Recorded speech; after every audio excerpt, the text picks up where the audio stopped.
సామాజిక మార్పుకు కారణమైనటువంటి బాబు జగ్జీవన్ రామ్, జ్యోతిబా పూలే, డాక్టర్ బాబాసాహెబ్ అంబేద్కర్ గారు జన్మించిన నెల.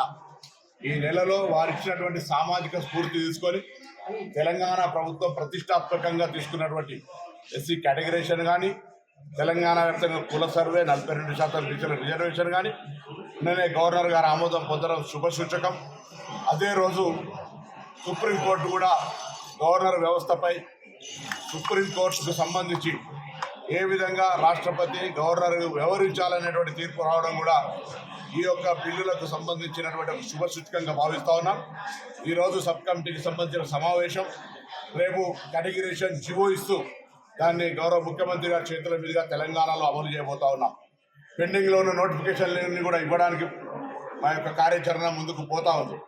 అటువంటి ఈ పరిస్థితుల్లో తెలంగాణ రాష్ట్ర ప్రభుత్వం ముఖ్యమంత్రి రేవంత్ రెడ్డి గారి నాయకత్వంలో 5వ తేదీ ఏప్రిల్ నుండి 14 దాకా సామాజిక సాధికారిక ఉత్సవాల పేరు మీద ఈ యొక్క మహనీయులు ఇచ్చినటువంటి స్ఫూర్తి భవిష్యత్ సమాజానికి తెలవాలి. రాజ్యాంగాన్ని రక్షించుకొని రాజ్యాంగం పరిధిలో రాజ్యాంగం కింద మనం ఏ విధంగా స్వేచ్ఛగా బతుకుతున్నామో భావితరాలకు తెలవాలి. రాజ్యాంగాన్ని పరిరక్షించుకోవడానికి మన బాధ్యత, మన యొక్క సామాజిక బాధ్యత, సమాజ స్ఫూర్తి. ఆనందరం స్వతంత్రం కోసం పోరాడలేకపోవచ్చు, కానీ ఆనాడు పెద్దలు గాంధీ గారి లాంటి వారి యొక్క త్యాగం, అంబేద్కర్ గారు రచించిన రాజ్యాంగాన్ని భవిష్యత్ సమాజానికి స్వేచ్ఛగా బతికే విధంగా అందించడానికి రాజ్యాంగాన్ని కాపాడుకునే బాధ్యత ఈ తరం మీద ఉంది. అందుకే అందరు రాజ్యాంగాన్ని రక్షించడానికి పూనుకోవాలని సందర్భంగా విజ్ఞప్తి చేస్తాం.